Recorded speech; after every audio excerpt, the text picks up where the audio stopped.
Nous nous retrouvons encore une fois de plus, chers amis internautes, sur ce 7e numéro du JT Web et moi une pratique de résilience financé par l'USAID et réalisé par Sahel Collaboration et Communication SCC. L'USAID Wadata est un programme financé par l'Agence des États-Unis pour le développement international. Il intervient dans plusieurs domaines de développement. Le chef du projet USAID Wadata, M. Boy Yakuba, nous fait la présentation du programme avant d'évoquer la vision et les objectifs du dit programme. Le programme Wadata, c'est un programme qui est donc entièrement financé par le gouvernement des États-Unis à travers l'Agence américaine de développement USAID. C'est un programme donc conçu pour une durée de 5 ans, allant de 2018 à 2023. Il est mis en œuvre par un consortium de 4 ONG, dont Save the Children est le chef de file. Donc, à côté, donc, il y a 2 ONG de nationalité américaine qui sont NCBA Cruza et Kaizen Company, et une ONG locale qui est donc DME. L'objectif principal, l'objectif global du programme est d'améliorer durablement la sécurité alimentaire et nutritionnelle et la résilience des ménages et communautés qui sont extrêmement pauvres et chroniquement vulnérables. Au sein donc des 4 communes d'intervention du programme, ces communes sont les communes de Damgaram Takaya, les communes de Mazami, Gidimouni et Gidigir, situées donc au sein de 2 départements de la région des Anders, Damgaram Takaya et Gouré.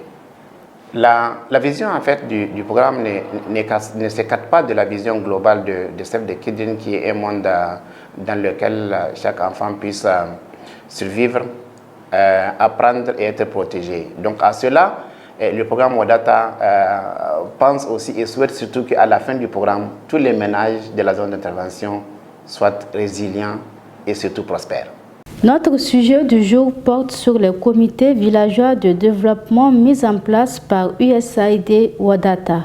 Pour planter le décor, M. Chebnoura, coordinateur renforcement des capacités des institutions communautaires de Wadata, nous définit ici les CVD, leurs objectifs et leur organisation. Un comité villageois de développement qu'on a comme communément CVD, c'est un comité qu'on met en place dans un village qui a la charge de la coordination, la mise en œuvre et le suivi des activités de développement du village.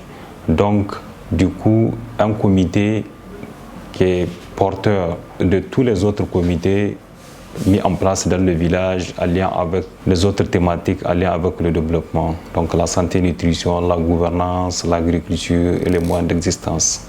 Ce comité est composé de 11 membres. Pour nous qui sommes de JAR Jeunesse, donc il y a 2 représentantes des femmes dans le comité, il y a 2 représentants des jeunes dans ce comité, et en plus de ça, il y a 2 commissaires au compte qui sont là pour veiller sur le suivi de la mise en œuvre de planification des différentes OCV qui sont au nouveau village.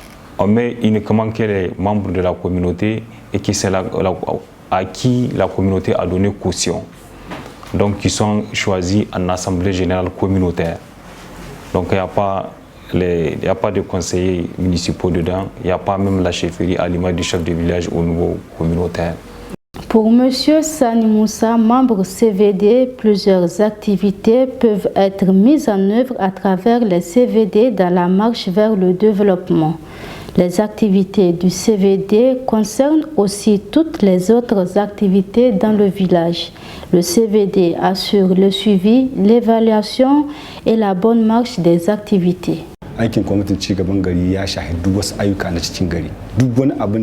Les actions du comité pour le développement local couvrent tous les secteurs de développement. Le comité fait les suivis et évaluations des actions menées dans la localité conformément au plan d'action. Un outil qui permet d'évaluer le taux d'exécution des objectifs et cela en toute autonomie. On note des avancées, car avant l'avènement du projet Wadata, il n'y a pas une bonne organisation des comités. Les actions sont menées sporadiquement. Mais maintenant, avec le comité de développement local, nous sommes mieux structurés. On tient des réunions même et chacun connaît son rôle à jouer conformément au plan d'action.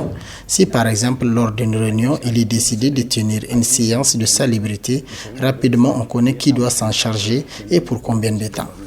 an aka ce kamar bangaren shara ne kenan shara za a yi wannan satin kenan ita ce kawai za a runguma a yi ta gidaje ta wajuji ta bayan gari ta likita ta gurin mazauna. Selon Madame Nafissa Manzo, membre CVD, les femmes sont très actives dans les activités du comité villageois de développement et elles jouent un rôle primordial dans l'atteinte des objectifs du CVD.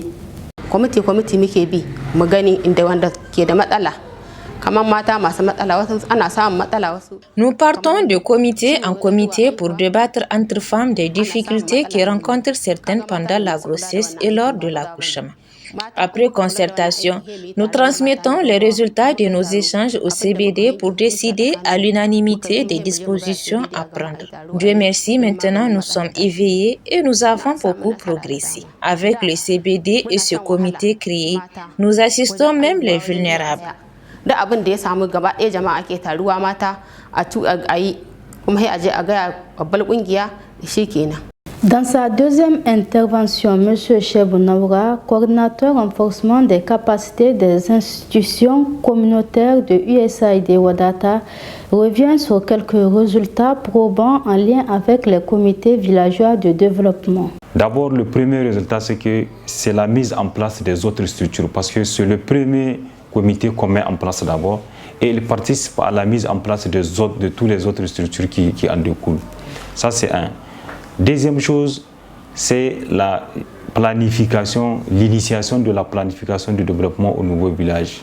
Donc, aujourd'hui, on a à peu près 231 villages dans lesquels il y a une planification conjointe de toutes les OCB.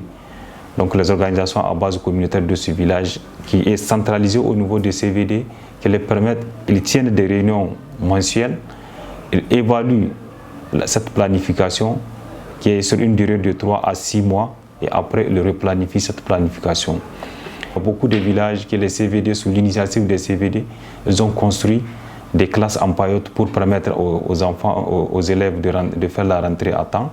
Il y a là où ils ont construit, ils ont clôturé des CSI, ils ont clôturé des écoles. Il y a là où ils ont construit même des magasins aliments de distribution de vivres qu'on fait. On dit au CVD, votre village n'a pas un endroit où stocker les vivres avant de distribuer à la communauté. Il y a des CVD aussi qui ont contribué à la réhabilitation de leurs ponts d'eau qui étaient en panne depuis, suite à vraiment leur mise en place. Donc ça, c'est vraiment quelques exemples de succès qu'on a enregistrés aujourd'hui. Il y a des CVD à l'image de Guidigui qui ont initié même la création d'un marché dans leur village qui existait depuis 15 ans, mais le marché était en dysfonctionnement. Mais lorsqu'on a mis en place le CVD, sous l'initiative du CVD, le marché là maintenant réanime chaque semaine. Chers amis internautes, ici prend fin ce 7e numéro de votre JT Web et moi une bonne pratique de résilience. Rendez-vous est pris dans le prochain numéro, Inch'Allah.